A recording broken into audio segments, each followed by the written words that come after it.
Jésus-Christ, je me confie, je mets ma foi dans la puissance de la croix, que toutes mes victoires puissent refléter sa gloire. Je trouve puissance et espérance en Jésus-Christ.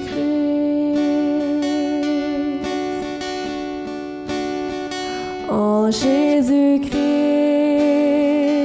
je me confie, je mets ma foi dans la puissance de la croix, que toutes mes victoires puissent refléter sa gloire. Je trouve puissance et espérance en Jésus-Christ. En Jésus-Christ, je me confie, je mets ma foi dans la puissance de la croix, que toutes mes victoires puissent refléter sa gloire. Je trouve puissance et espérance en Jésus-Christ. En Jésus-Christ, je me confie, je mets ma foi dans la puissance de la croix, que toutes mes victoires puissent refléter sa gloire. Je trouve puissance et espérance en Jésus-Christ.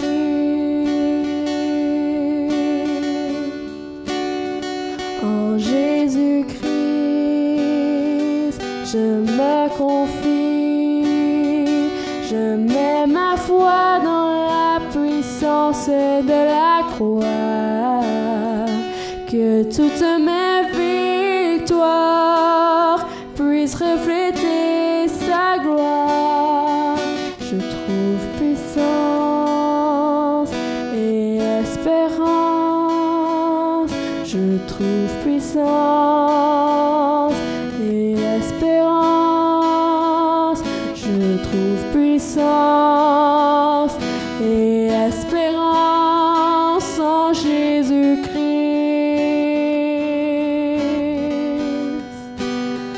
En Jésus-Christ.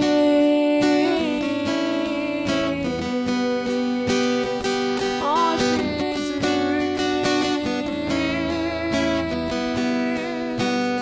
Tu es tout pour moi, Seigneur. Reçois l'adoration, mon roi.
viens simplement porter mon offrande, car j'ai le désir de réjouir ton cœur. J'apporte plus qu'un beau chant, chanter ne suffit pas pour répondre à ton appel. Les apparences sont trompeuses, tu vois bien au-delà. Oh Dieu, tu sondes mon cœur. Je reviens au cœur de la louange pour tout centrer sur toi, Jésus. Oui, je renonce à tous mes faux semblants pour tout centrer sur toi, Jésus.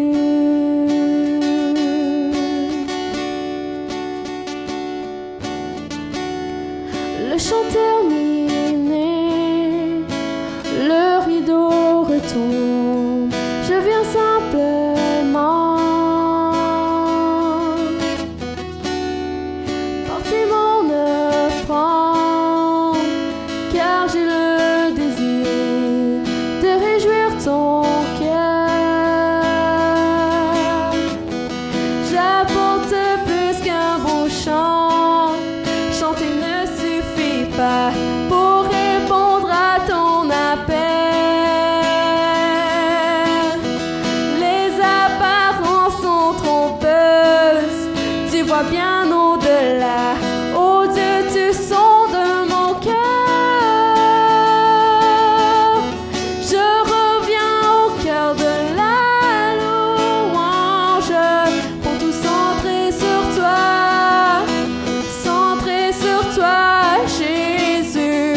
Oui, je renonce à tous mes faux semblants pour tout centrer sur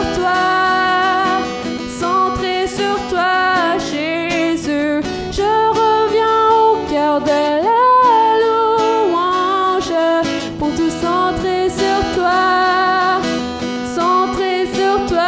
Jésus.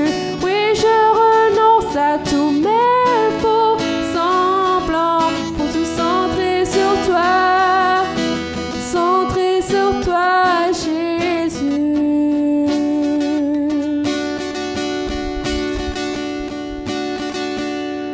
Roi d'éternité, qui peut exprimer ce dont tu es digne? Bien que faible et pauvre, je te donne tout, prends toute ma vie. J'apporte plus qu'un beau chant, chanter ne suffit pas pour répondre à ton appel. Les apparences sont trompeuses, tu vois bien au-delà. Oh Dieu, tu sondes mon cœur.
sur toi, Jésus.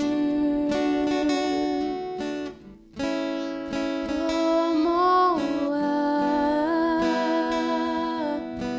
centré sur toi, Jésus. Centré sur toi. Centré sur toi, Jésus.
Sur moi,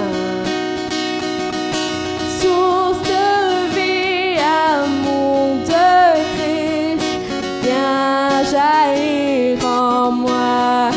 Merci Jésus, tu me libères. Oh Christ mon sauveur,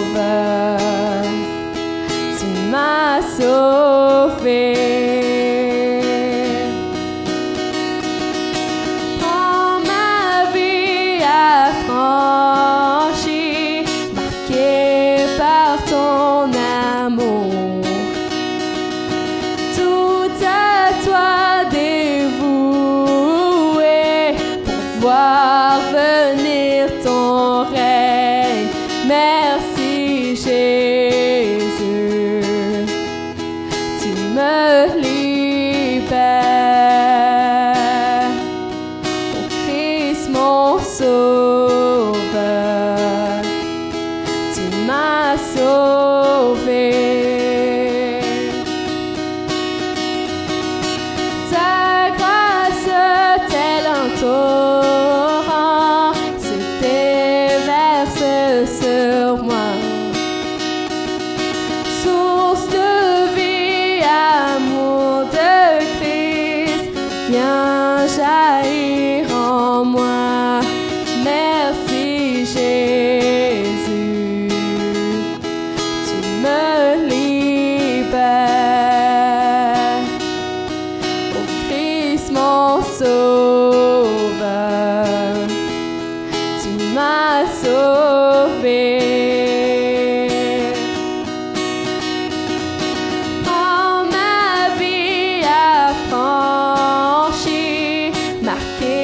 Par ton amour, tout à toi dévoué, pour voir venir ton règne.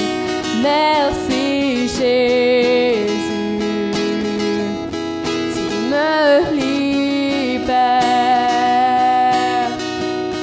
Oh Christ mon sauveur, m'a sauvé. Oh merci Jésus, tu me libères. Christ mon sauveur, tu m'as sauvé.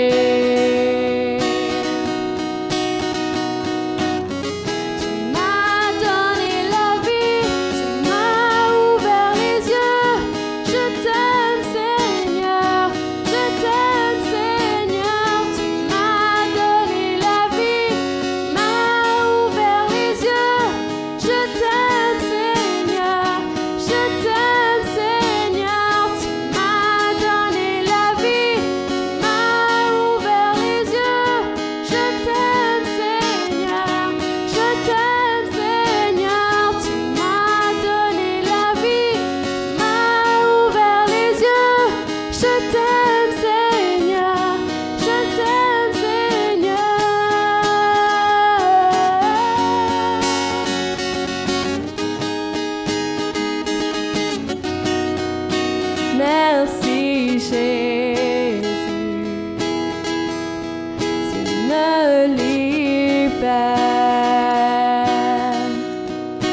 Christ mon sauveur, tu m'as sauvé. Merci Jésus, tu me libères. Oh Christ mon sauveur,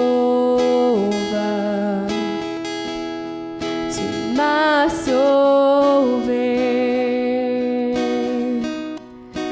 Merci Jésus,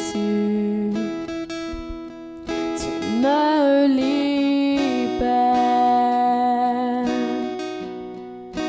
Christ mon sauveur, tu m'as sauvé.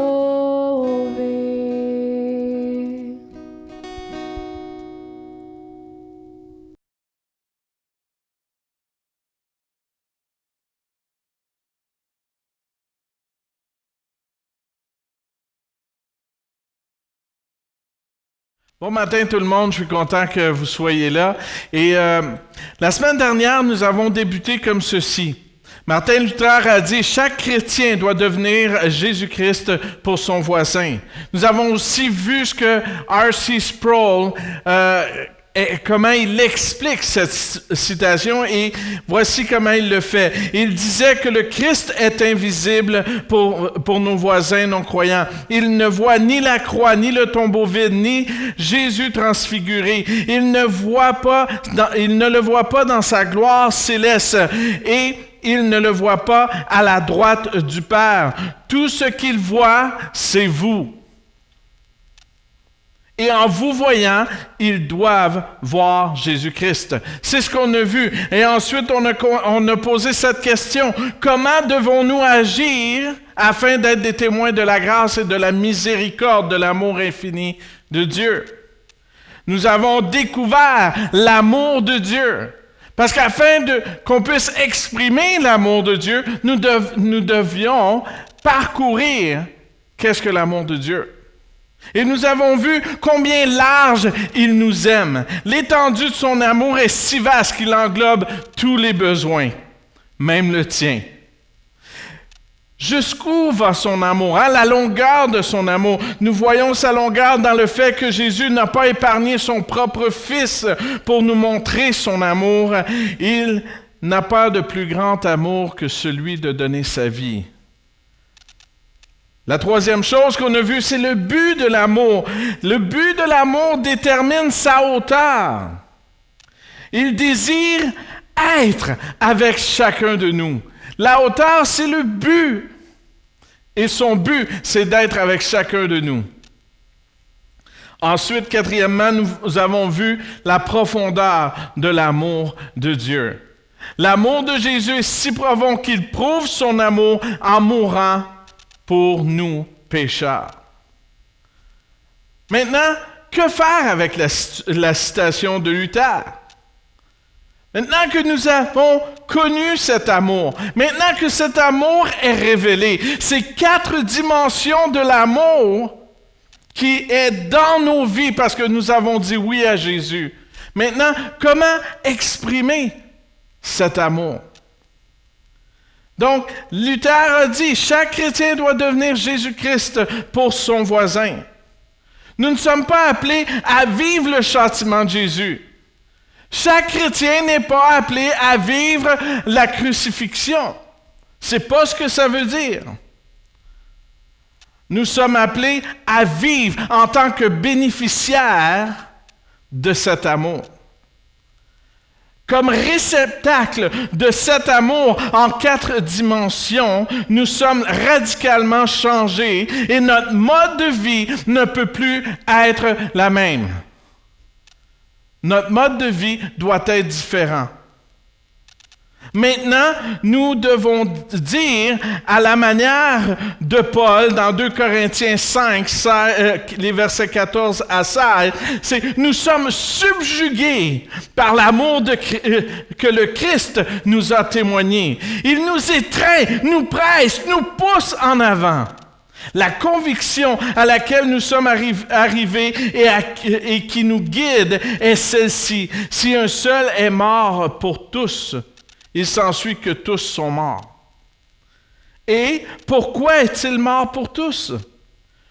Pour que ceux qui ont été ressuscités à une vie nouvelle ne continuent pas à mener, selon leur gré, une petite vie égoïste. Mais qu'ils vivent pour celui qui est mort à leur place et qui fut ressuscité pour leur salut. Ainsi, désormais, nous ne jugeons plus personne d'après des critères purement extérieurs, à la manière du monde. Autrefois, notre jugement sur le Christ lui-même se basait sur son apparence extérieure. Ce que nous pensions de lui s'inspirait des points de vue du monde. Mais maintenant, nous le connaissons d'une autre manière. Cet amour en 4 dimensions doit nous captiver, doit nous étreindre, nous presser, nous pousser à vivre autrement.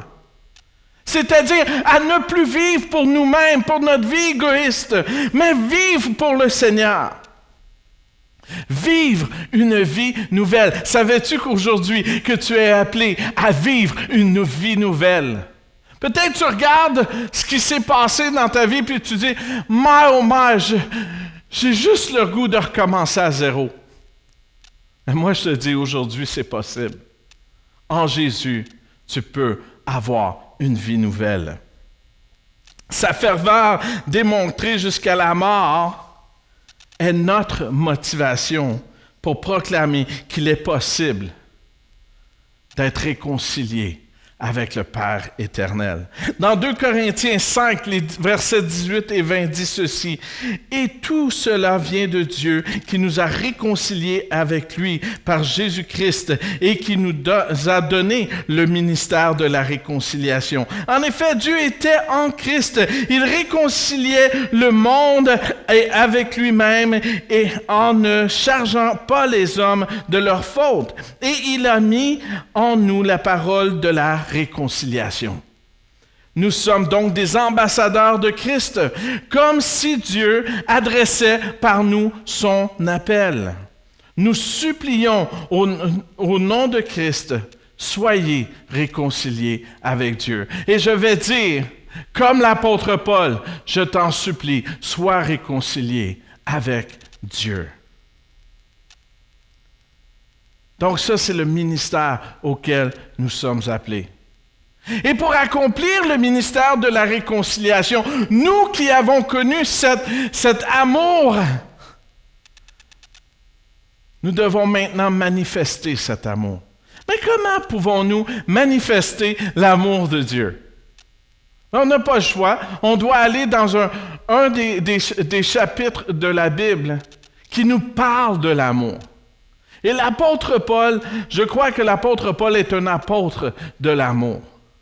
Il sait témoigner de l'amour. Et un des plus beaux textes dans la Bible, c'est le 1 Corinthiens 13. Et 1 Corinthiens 13, du verset 1 à 8, ça dit ceci: « Si je parle les langues des hommes et même celles des anges, mais que je n'ai pas l'amour, je suis un cuivre qui résonne ou une cymbale qui retentit. Si j'ai le don de prophétie, la compréhension de tous les mystères et de toute la connaissance, si j'ai même toute la foi jusqu'à transporter les montagnes, mais que je n'ai pas l'amour, je ne suis rien. Et si je distribue tous mes biens aux pauvres, si même je livre mon corps aux flammes, mais que je n'ai pas l'amour, cela ne me sert à rien. L'amour est patient, il est plein de bonté. L'amour n'est pas envieux, l'amour ne se vante pas, l'amour ne s'enfle pas d'orgueil, l'amour ne fait rien de malhonnête, il ne cherche pas son intérêt, il ne s'irrite pas, il ne soupçonne pas le mal, il ne se réjouit pas de l'injustice, mais il se réjouit de la vérité. Il pardonne tout, il croit tout, il espère tout, il supporte tout. L'amour ne meurt jamais. Les prophéties disparaîtront, les langues cesseront, la connaissance disparaîtra. Mais l'amour seul demeure. Donc, dans ce texte, quelles sont les caractéristiques de l'amour donné par l'apôtre Paul? Ces versets énumèrent la patience, la bonté, un esprit humble qui n'est ni jaloux ni envieux. Donc, l'amour s'exprime comme ceci. La première chose, c'est l'amour exprime la courtoisie et l'altruisme. L'amour de Dieu est courtois. Il n'est ni grossier, ni égoïste ou ne cherche pas son propre intérêt. Une telle attitude humble et désintéressée nous est également recommandée dans Philippiens, le chapitre 2, versets 3 et 4. Ça dit ceci: « Ne faites rien par esprit de rivalité ou par désir d'une gloire sans valeur, mais avec humilité considérez les autres comme supérieurs à vous-même. Que chacun de vous, au lieu de regarder ses propres intérêts, regarde aussi celles des autres. » Donc, l'amour exprime un regard sur l'autre. Donc, ce que nous sommes appelés à être, c'est cet amour. Nous sommes appelés à exprimer cet amour. Et cet amour s'exprime non en regardant nous-mêmes, mais en regardant l'autre. Exactement comme Jésus. Jésus regardait ton besoin. Dans la largeur, nous avons vu qu'il englobait tous les besoins des gens. Et il vous répond à tous les besoins, le tien aussi. Et maintenant, il nous demande de faire de même. À répondre aux besoins de l'autre, avoir un regard sur l'autre. Et voici une des manières d'exprimer l'amour de Dieu. Et je vais vous dire, si on commence à regarder l'autre comme supérieur à nous-mêmes, nous allons vivre dans un monde meilleur. Il exprime la patience. Cet amour divin exprime la patience en ne se laissant pas facilement contrarier ou se mettre en colère. Êtes-vous toujours patient? Je vais vous dire, lorsque je suis arrivé à la station d'essence, il y avait quelqu'un là qui voulait de l'essence, mais les petites cartes, le PayPass ne fonctionnaient pas. Et là, la personne, pourquoi ça fonctionne pas? Puis là, faut-tu aller payer à l'intérieur? Qu'est-ce qui se passe? Puis là, on commence, là, la personne chiale, puis à un moment donné, elle passe, elle me regarde, dit, qu'est-ce qui se passe? J'ai dit, le PayPass ne fonctionne pas, rentre ta carte. Ça fait 5 minutes qu'il est là à s'obstiner avec une machine.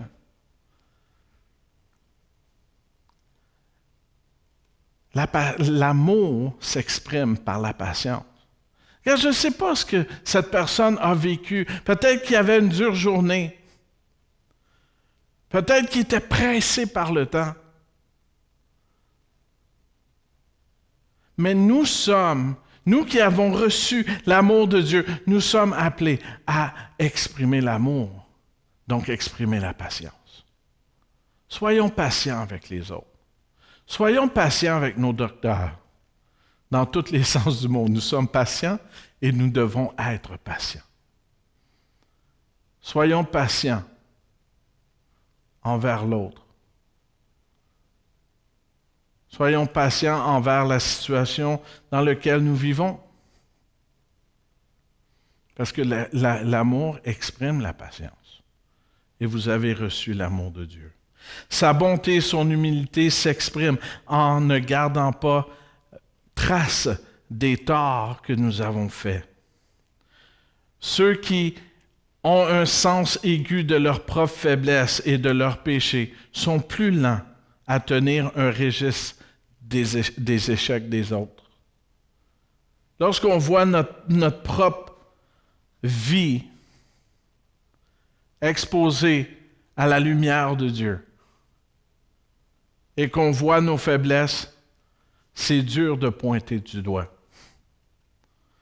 C'est exactement ce que Jésus exprime dans Matthieu 7, les versets 3 à 5, lorsqu'il dit « Pourquoi vois-tu la paille qui est dans l'œil de ton frère et ne remarques-tu pas la poutre qui est dans ton œil? Ou comment peux-tu dire à ton frère « Laisse-moi enlever la paille dans ton œil » alors que toi, tu as une poutre dans le tien? Hypocrite, enlève d'abord la poutre qui est dans ton œil. Alors tu verras clair pour retirer la paille qui est dans l'œil de ton frère. Vous voyez ce que Jésus est en train de dire. Ça n'essaie pas de régler le problème de l'autre. Sois pas impatient envers l'autre. Parce que toi, ton problème est peut-être encore plus grand. Donc, nous sommes appelés à exprimer la patience, nous qui avons reçu cet amour en 4 dimensions. L'amour exprime la joie dans la vérité. L'amour de Dieu ne se délecte pas du mal, des péchés ou des échecs des autres, mais se réjouit plutôt de la vérité. Combien de fois j'ai vu des gens voir d'autres personnes dans le malheur et de dire « Vois-tu, je le savais qu'il était comme ça. » Et c'est la condamnation. Et on est en train de peser sur quelqu'un qui est déjà à terre. Nous sommes appelés à relever les gens. Et en relevant les gens, et en les accompagnant, et en leur montrant que la vérité, que Jésus a souffert pour sa faiblesse. Même l'apôtre Paul dit que dans ta faiblesse, il est fort. Jésus est fort pour toi. C'est lui qui te donne la force. Et l'amour s'exprime dans la joie. Dans la joie de voir quelqu'un de faible, quelqu'un qui est à terre, en train d'être relevé pour marcher, pour courir et pour continuer la course, afin que cette personne-là soit victorieuse. L'amour exprime la joie dans la vérité. L'amour exprime l'espérance. L'amour de Dieu est tourné vers l'avenir, plein d'espoir, gracieux, confiant et protecteur. Donc, l'amour exprime l'espoir. Combien de gens ont besoin d'espoir aujourd'hui? Combien de gens ont ce désir d'atteindre un rêve? Mais combien de gens ne rêvent plus aujourd'hui? Combien de gens ne voient pas le futur? Ou le futur qu'ils voient, c'est un futur ténébreux. Et aujourd'hui, lorsqu'on regarde les gens qui ont une entreprise, qui travaillent d'arrache-pied, qui sont sur le bord de la faillite, eux ne voient pas un rêve, mais ils voient un cauchemar. Mais l'amour de Dieu qui est en nous vient exprimer l'espérance. Et l'espérance qu'elle exprime, c'est la vie éternelle. Ce n'est pas une vie passagère, mais c'est la vie pour toujours avec Dieu. Donc, il nous enlève de cette perspective terrestre, cette perspective d'une vie qui dure 80, 85 ans, 90 ans pour les meilleurs. Et il y a des exceptions qui vont plus loin. Vous voyez, la vie, c'est passager. L'apôtre Pierre dit qu'on n'est que vapeur. Mais l'amour de Dieu et l'amour qu'on doit déployer, c'est l'espérance de la vie éternelle. Et l'amour exprime la réussite. Par-dessus tout, il persévère, il n'échoue jamais, n'abandonne jamais. Quelles que soient les circonstances ou les échecs, l'amour demeure toujours. Donc, peu importe ce que tu vis aujourd'hui, l'amour de Dieu n'est pas trop court. Peu importe ce que tu vis aujourd'hui, les échecs, les addictions, mon rôle et le rôle de l'Église, c'est d'exprimer l'amour de Jésus-Christ. Et de dire à ceux qui vivent ces échecs, vivent des addictions, vivent l'impatience, vivent le péché, de dire, Dieu est vainqueur et il te rend plus que vainqueur. Et l'amour de Dieu ne cesse pas d'agir. L'amour de Dieu est accompli, est une réussite. Romains 8, 31, 35, et ensuite nous allons lire 37, 39. Ça dit ceci, « Que dirons-nous donc de plus? Si Dieu est pour nous, qui sera contre nous? Lui qui n'a pas épargné son propre Fils, mais l'a donné pour que nous tous, comment ne nous accorderait-il pas aussi tout avec lui? Qui accusera ceux que Dieu a choisis? C'est Dieu qui les déclare justes. Qui les condamnera? Jésus-Christ est mort, bien plus il est ressuscité, il est à la droite de Dieu, il intercède pour nous. Intercède pour nous, ça veut dire que lorsque nous arrivons avec notre bagage d'injustice, le Seigneur a pris à la croix cette injustice. Et lorsque nous disons oui à son invitation, il a enlevé ce bagage qui nous condamnait. Et lui, il intercède, ça veut dire qu'il est l'avocat qui plaide notre cause. Il a l'autorité de gagner la cause. Parce que l'amour qu'il nous a donné, c'est que lui-même a pris notre bagage qui nous condamnait. Il est devenu condamnation pour nous. Et le verset continue. Qui nous séparera de l'amour de Christ? Serait-ce la détresse, l'angoisse, la persécution, la faim, le dénuement, le danger ou l'épée?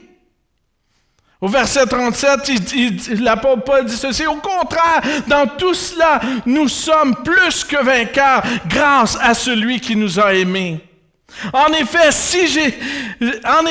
j'ai l'assurance que ni la mort, ni la vie, ni les anges, ni les dominations, ni le présent, ni l'avenir, ni les puissances, ni la hauteur, ni la profondeur, ni aucune autre créature ne pourra me séparer de l'amour de Dieu manifesté en notre Seigneur Jésus-Christ. Lorsque nous répondons positivement